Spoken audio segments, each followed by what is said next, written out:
কেমন আছো তোমরা সবাই? নিশ্চয়ই ভালো আছো। আমিও মোটামুটি ভালোই আছি। না ভালো আছি কি, খুব ঠান্ডা লেগেছে প্রচণ্ড। মানে ভাবতে পারছো আমার নাক সুরসুর করছে। না মানে চোখের নিচে দেখো কালো, কালো হয়ে যাচ্ছে। মানে লাল, লাল হয়ে যায়। আমার কালো হয় না। যদিও বা কালো হয় না, লাল, লাল হয়ে গেছে। মানে ঠান্ডা লেগেছে মেন কথা। প্রচণ্ড ঠান্ডা লেগেছে কারণ একটাই, ঠান্ডা লাগাটার কারণ একটাই যে আমি দুদিন ধরে রান্না করছিলাম। ওই দুদিন ধরে না, প্রায়ই আমি এরকম করেই রান্না করি, প্রতিদিনই বলতে পারো। মানে স্নান-টান করে আর ওই ৩ তলার ওপরে আর যাওয়া হয় না। দিয়ে তখন রান্নাঘরে কাজকাম করতে হয়, ব্যাস। আর ওই জল-টল একটু ঘাটাঘাটি হচ্ছে, ট্যাঙ্কির জল তো খুব ঠান্ডা। তাই জন্য আর কি ওই মাজা ঘষা, ওই রান্না করতে, করতে ধোয়া, মোছা, পরিষ্কার করা এগুলো করতে হচ্ছে বলেই গেলাম। তারপরে আবার পায়ে তো ধরো জুতো দিই না, মোজাও দিই না। দিয়ে স্নান-টান করে এই রান্না করছিলাম ভিজা চুলে, ব্যাস! কোথায় যাবে? পেরে ফেলেছে। যাই হোক, আজকে নিঃশ্বাস নিতে, নিতেই কথা বলব। হ্যাঁ, কিছু মানুষ আছে আমার কমেন্ট বক্সে বলছে, "ঝিমিকে কেন নিয়ে আছো? ঝিমিকে কেন বলছো? ঝিমিকে কেন হচ্ছে ছাড়ছো না?" বলছি, তোমাকে একটা কথা বলি। এই যে ঝিমি কিছুদিন আগে যখন এই বিস্কুটের সঙ্গে মানে লুটোলুটি করছিল, ঠিক আছে? সেই টাইমটায় তখন কি করছিল? কি করছিল? কি বলছিল তোমাদেরকে? যে ও আমাকে কখনো ছাড়বে না। এই আমার কাছে কিন্তু প্রমাণ এখনো পর্যন্ত আছে। ঠিক আছে? এই যে মোবাইলটা দেখছো, এই মোবাইলটাতে এখনো পর্যন্ত অনেক কিছু প্রমাণ আছে। তো একটু বুঝে শুনে কথা বলবে, ঠিক আছে? আর একটা কথা বলি, আমি দিচ্ছি না প্রমাণগুলো, তোমরা দেখে নিবি। আমার ভিডিও আছে, অনেক ভিডিও আছে। যেখানে ঝিমি আর ঝিমির হচ্ছে এক্স, এক্স হচ্ছে লাভার, তাই তো?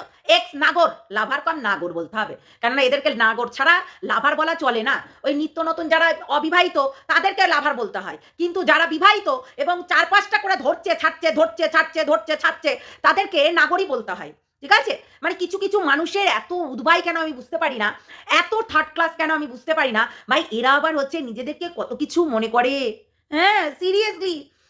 তো যাই হোক, তোমাকে বলছি, তুমি জানো না যে এরা নটাঙ্কি করে দেখায়, এরা হচ্ছে দেখাচ্ছিল দুদিন আগে যে কত ভালোবাসা। ভালোবাসা কোথায় গেল? কোথায় গেল? হ্যাঁ? ঘরের ওই ইসের ভিতরে চলে গেল? একটু মানে বলবে তো? লজ্জা করে না তোমাদের? তোমাদের লজ্জা করে না? তোমরা আজকেই বলছো ভালোবাসা, ভালোবাসা। কিন্তু তোমাদেরকে বলছে, তোমরা বলছো, "হে ২ জনকে না হেভি মানিয়েছে। হে তোদেরকে না হেভি মানিয়েছে।" এরকম করে বলছো। আর কালকেই আবার তোমরা কি করছো? যে ওই হচ্ছে ভালোবাসা, ওই ওই কুত্তাটাকে গিয়ে, সরি কুত্তা মিনস ওই ইয়েটাকে, পালবাড়ির কুত্তা আরকি, ওই বিস্কুটটাকে গিয়ে তোমরা বলছো যে, "তোমরা না আবার মানিয়ে গুছিয়ে নাও না।" এটা মানিয়ে গুছিয়ে নেওয়ার কিচ্ছু নেই। যেখানে ও বারবার করে বলছে, "আমার জীবন থেকে চলে গেছে, বেঁচে গেছি।" হ্যাঁ? বারবার করে বলছে। এমনি, এমনি বলছে না। তাই আমার কাছে কথা হচ্ছে, সে যদি কনটেন্ট দেয়, নিজে থেকে বলল, "আ বেল মুঝে মার।" হ্যাঁ? নিজে থেকে আমাদের পোঁদে লাগার চেষ্টা করলো। ওকে কেউ দেখছিল না। ও প্রেম প্রীতি করে, ও ভালোবাসে, ওই পদুকে নিয়ে আসে, ওই যদুকে নিয়ে আসে, সবাইকে নিয়ে আসে। কিন্তু ওকে কেউ দেখতে যায় না। সিরিয়াসলি। ওকে কোনো মানুষ দেখতে যেত না। কেননা ও ১২ মাসে ১২ মাসে ৩ মাস করে একেকটা মাল রাখে। তারপর তাকে চুষে পেদে খেদে তাকে তাড়িয়ে দিয়ে পালিয়ে যায়। এটা কিন্তু মাথায় রাখবে। আর তাকে কি করে ইউজ করে? হ্যাঁ? তাকে ও যে বলছে, "আমাকে কেউ প্রপোজ করবে না।" অথচ পীযূষকে, সরি, ওই মানে ওখানকারই ওই জুস বলছে, "জুসকে ২ দিন আগেই প্রপোজ করেছিল, আমাকে বিয়া করবে? আমাকে বিয়া করবে?" মানে বিয়ের জন্য পাগল হয়ে উঠেছিল। ছেলেটা বন্ধু মাত্র। মানে বন্ধুর সম্পর্কটা আগে, তারপরে ভালোবাসা, তারপরে ভালো লাগা থেকে ভালোবাসার সৃষ্টি হয়, তারপরে একটা সম্পর্ক গড়ে তোলে। কিন্তু সেই মানুষটাকে ২ দিন চিনল, ৩ দিনের দিন বলছে ওকে নাকি ও বিয়ে করবে। সেম টু সেম পদুর সঙ্গ, মানে এই নতুন পদুটার সঙ্গেও কিন্তু একই সিস্টেমের কাজ করছিল। যে দুদিনকার ভালো লাগা, এই ভালো লাগাটা এমন মাত্রায় নিয়ে দাঁড় করাচ্ছিল যে সেইখানে দাঁড়িয়ে ওই ছেলেটা বুঝে উঠতে পারছিল না এই মহিলাটা কেন ওকে বারবার করে ডাকে, বারবার করে ইউজ করে, বারবার করে তার নিমকি কুটায়, বারবার করে হচ্ছে মানে ডেকে, এত দেখো ওর মায়ের এত শরীর খারাপ তারপরেও কিন্তু ডেকেছিল। হ্যাঁ? এটা কিন্তু বারবার করে তার ভেতরে এই জিনিসটা মনে হচ্ছিল যে হ্যাঁ, বারবার করে আমাকে ডাকে। সকালবেলায় হলেই ফোন করো, রাত্রেবেলায় ঘুমাতে গিয়ে সারারাত গল্প করো। এরকম একটা সিচুয়েশন থেকে বেরিয়ে আসলো। ঠিক আছে? প্রত্যেকটা ছেলে একই রকম একইভাবে প্রতিটা ছেলেই এর কাছ থেকে বেরিয়ে যেতে চায় কেন আমি জানি না। প্রীতমের ব্যাপারটা দেখো, প্রীতমও কিন্তু এখন আপাতত লাউকে নিয়ে বেশ ভালো আছে। প্রীতম এখন লাউকে নিয়ে বেশ ভালো আছে। কিন্তু প্রীতমও তার কাজ করে আর সেই লাউ তার কাজ করে। তার বাড়িতে তার হচ্ছে যেটুকু কাজ করার করে। তারা কি কিন্তু সবসময় কি কলে ব্যস্ত থাকে? না তো। তাহলে এর কেন এত হচ্ছে চুলকনি? যদি ঘুম থেকে একটার সময় ঘুম থেকে উঠে, যদিও বা একটার সময় ঘুম থেকে উঠে সারাক্ষণ সবাইকে কল করে বেড়ায়, এই একটা কাজ। আর ও যদি কল না করে তাহলে ওর একখানা ঝিঝি নাচুনি মা আছে, সেই ঝিঝি নাচুনি মাকে নিয়ে ওই ওপরে গিয়ে রিলস বানাতে থাকে। আর জানোই তো তার কাজই হচ্ছে যখন মুড সুইং করে খারাপ ড্রেস পরে একদম ব্রা প্যান্টি পরে একদম চলে যায় হচ্ছে নায়িকার মতো সেজে খুঁজে পাবে, নায়িকা রেন্ডি বলবে ওকে। তো তাদের মতো সেজে খুঁজে একদম ক্যামেরার সামনে গিয়ে ঝিকিন ঝিকিন ঝিকিন করে নাচতে থাকে এবং সেই ভিডিওগুলো করতে থাকে। ওই যে বললাম ফলোয়ার্স বাড়াতে হবে, হ্যাঁ, সোশ্যাল মিডিয়ায় নিজের ফেস ভ্যালুটা দেখাতে হবে। ভাই আমি অনেক সাপোর্ট করেছি, অনেক।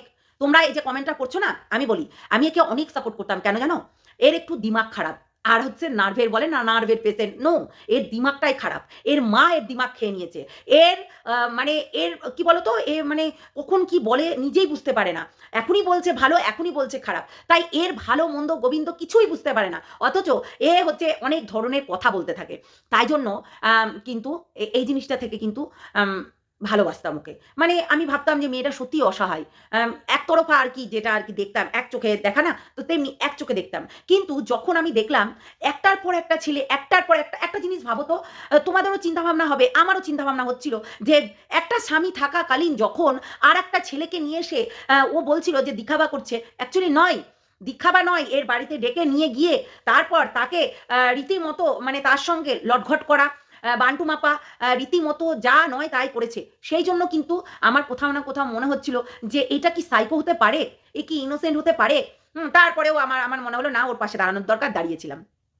কিন্তু প্রত্যেকটা মানুষ বেঈমান হতে পারে। ওর কাকিমা বেঈমান হলো, মিকি মানে মুন বেঈমান হলো, তারপরে যে কুকুরারা বেঈমান হলো, তারপরে তো আরও সবাই আছে, মিলন মধু বেঈমান হয়ে গেল, আরও সবাই আছে, অনেকে কার কার নাম নেবো বলো। এখন আপাতত তার পিসির একটা মেয়ে ঝিনকি, সে এখন তার সঙ্গে মিলামেশা করছে, মানে তাকে আর কি ব্যাক সাপোর্টটা দিচ্ছে, বুঝতে পারলে, চামচাগিরি করছে। তো এই আর কি ব্যাপার। তো সে আমরা দেখলাম সবাইকেই বেঈমান বলে, সবাইকে, এবং তারা এসেও আমাদেরকে বারবার করে বলতো যে ধরিত্রীদি তোমার কোথাও না কোথাও ভুল হচ্ছে। মানুষ ভুল বুঝায়, কিছু মানুষ আছে যারা আমাদেরকে ভুল বুঝিয়েছে, কিন্তু কিছু মানুষ আছে যারা আমাদেরকে চোখে আঙুল দিয়ে দেখিয়ে দিয়েছে। সত্যি বলছি, আজকে প্রীতমকে গালাগালি আমি কোনোদিনও করতাম না, কারণ কি জানো, আমি জিনিস একটা এমনই একটা জিনিস দেখেছিলাম যেটা আমার চোখে দৃষ্টিকুটু লেগেছিল, এবং তার জন্য আমি প্রীতমকে অনেক কিছু বলেছিলাম।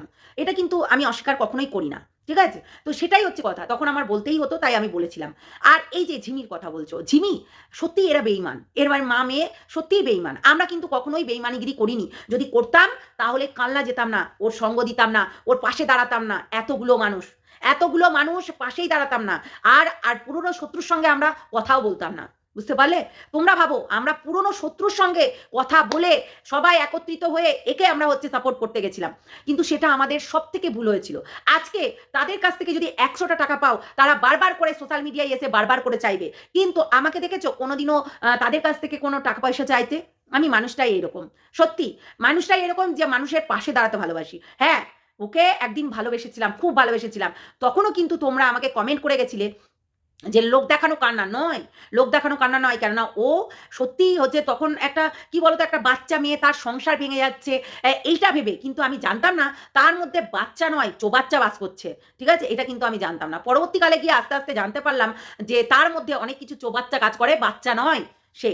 এটা কিন্তু মাথায় রাখবে। তাই কমেন্ট করার আগে একটু ভাবনা চিন্তা তোমরাও করে নাও। তোমরাও এই জিনিসটা হচ্ছে কেমন বলো তো, আজকে পদুর ওই যে পদু বিস্কুটের সঙ্গে দেখলে, আর সেই বিস্কুটের সঙ্গে দেখে তোমাদের মনে হলো এই বিস্কুটের সঙ্গে দারুণ লাগছে, আবার এই হচ্ছে এই ইয়ের সঙ্গে পীযূষের সঙ্গে দেখলে দারুণ লাগছে। পীযূষের সঙ্গে অবভিয়াসলি বেশি দিন হচ্ছে যায়নি, হ্যাঁ, তারপরে এই হচ্ছে আরও সবাই আছে, তারপরে এই নতুন হচ্ছে এই আনমোল বিস্কুটটা আসলো, এর সঙ্গে যখন দেখলে তোমরা বলছিলে দারুণ লাগছে, কিন্তু এটা কিন্তু তোমাদের প্রথমেই বলে দিই, কোনো ছেলের সঙ্গে যদি একে দেখো তাহলে দারুণ লাগছে কথাটা, দারুণ বেস্ট জোড়ি, দারুণ লাগছে এই কথাটা একদম বলবে না, একদম বলবে না। বিয়ে করে নাও এই কথাটা একদম বলবে না, কেননা ঝিমি কোনো দিনও কাউকে বিয়ে করতে পারে না। ও শুধু ওর নিজের মাই বলে যে ও শুধু মানে ছলনা করে, ছলনা বোঝো, ছলনা করে, হ্যাঁ, মানে জাস্ট ভালোবাসার ছলনা, আর মানুষের কাছ থেকে সিম পেতে আদায় করে, এটা কিন্তু ওর চাল, ওর একটা রোগ বলতে পারো। তাই একটু বুঝে শুনে কমেন্টগুলো করবে, ঠিক আছে? তো যাই হোক, চলো, টাটা, সবাই ভালো থেকো, সুস্থ থেকো, সাবধানে থেকো। আমি বেঈমানদের সঙ্গে মিশছি না আপাতত, আর বেঈমানদের সঙ্গে আর মিশছিও না, মিশবও না। এই বেঈমানগুলো বাবা 2025 গেছে, বেচা গেছে ভাই। আমি 2025-এ অনেক কষ্ট পেয়েছি, অনেক কান্না করেছি, অনেক স্যাক্রিফাইস করেছি, অনেক কিছু করেছি এই মাত্র বেঈমানদেরকে সাপোর্ট করে। তাই কোনো কাউকে আর সাপোর্ট করব না, ছক্কা মারবো এখন। তো যাই হোক, চলো টাটা, সবাই ভালো থেকো, সুস্থ থেকো, সাবধানে থেকো। অবশ্যই আমার কমেন্টের মাধ্যমে জানাবে যে ঠিক বললাম তো? মানে অনেক জিনিস আছে যে ঝিমির আমার ভালো লাগতো। মেয়েটাকে ভালোবাসতাম। মেয়েটাকে মানে সত্যিই খুব কাছের মনে করতাম। নিজের ভাইঝির মতো দেখতাম। হ্যাঁ, একটা হয় না যে একটা ভেতরে একটা ভালোবাসা জন্মে যায়? হ্যাঁ, এইরকমভাবে দেখতাম। আমি অ্যাকচুয়ালি একে বলে না, আমি সবাইকে এই যারা এরা বাচ্চা-বাচ্চারা আছে তাদেরকে আমি প্রত্যেকটাকেই একটা মুখে যতই বলি না কেন, ভালোবাসার জায়গাটা কিন্তু তাদের মানে আলাদা রাখি। ঠিক আছে? কেউ যদি নোংরামি করে, হ্যাঁ, নোংরামিটা কিন্তু আমি কখনোই বরদাস্ত করব না। না মানে না। আমি কাউকে যদি দেখি নাংকরানির মতন হচ্ছে কেঁদে, কেঁদে ভিডিও করে নাং বৃদ্ধি করছে, একটা ধরে, একটা ছাড়ে, একটা ধরে, একটা ছাড়ে, একটা ধরে, একটা ছাড়ে, তাদেরকেও বলব। কেন বলব না? হ্যাঁ? চোখের সামনে দেখব আর বলব না? সেটা যদি সোশ্যাল মিডিয়ায় নিয়ে আসে অবশ্যই বলব। পার্সোনাল ব্যক্তিগত জিনিসগুলো যখন নিয়ে আসছে না, তাকে ধরে তো আমি কোনো কথা বলতে পারব না। তাই নয় কি? তো একটু বুঝে শুনে তোমরাও একটু বলো। কেননা এই যে কমেন্টগুলো করে যাচ্ছ মানছি তোমরা খুব ভালোবাসছো, কিন্তু ভেতর থেকে নয়। একটু তোমরা নিজেদের তো বুদ্ধি আছে, সেই বুদ্ধি দিয়ে একটু ভাবনা চিন্তা করো তো যে সত্যিই মেয়েটা খুব ইনোসেন্ট। আজকে যদি ইনোসেন্ট হতো তাহলে এই একের পর এক ছেলে ওকে কেন ছেড়ে দিত? কেনই বা ওই ছেলেগুলোকে সে ধরতে যেত? এবং তার সঙ্গে সেই ভালোবাসার ছলনা করত। আমরা তো প্রথম থেকেই বুঝে নিয়েছিলাম তার মায়ের ভিডিওটা দেখে ৩,০০০ টাকার প্রেম ৩ মাসও যাবে না। ঠিক তাই হলো। কেননা এই যে তোমাদেরকে দেখানোর জন্য এই প্রেম ভালোবাসা আর কিচ্ছু নয়। সে কিন্তু ভালোবাসার কোনো আওয়া কখাও কোনোদিন পড়েনি। বিশেষ করে ঝিমি। এগুলো ভালোবাসা না। Just for content. ঠিক আছে? তোমাদেরকে দেখানোর জন্য আর কিচ্ছু না। তাই একটু এদের থেকে, এই মিথ্যাবাদীদের থেকে দূরে থাকবে এবং সতর্ক। বললাম না ২ চোখটা তোমাদেরকে আই ওয়াশ করিয়ে রীতিমতো মানুষকে বোকা বানায়। বিশেষ করে এই চিঙ্কি মাসির মেয়ে এরা কিন্তু এটাই করে। তাই এদের থেকে বিশালভাবে সাবধানে থাকবে। তো যাই হোক, টাটা, সবাই ভালো থেকো, সুস্থ থেকো, সাবধানে থেকো। লাইভে আসছি। অনেক কথা হবে। আর অবশ্যই যারা নতুন দেখছো আমার চ্যানেলটাকে সাবস্ক্রাইব করে নিবে। বেল আইকনটা কিন্তু অল করতে একদম ভুলবে না। হাইপ অপশনটা টিপতে একদম ভুলো না। একটা লাইক অন্তত করে দিও। আর কমেন্টের মাধ্যমে অবশ্যই জানাবে যে ভিডিওটা কেমন লাগলো আর ঠিক কথা বলেছি কিনা। চলো টাটা।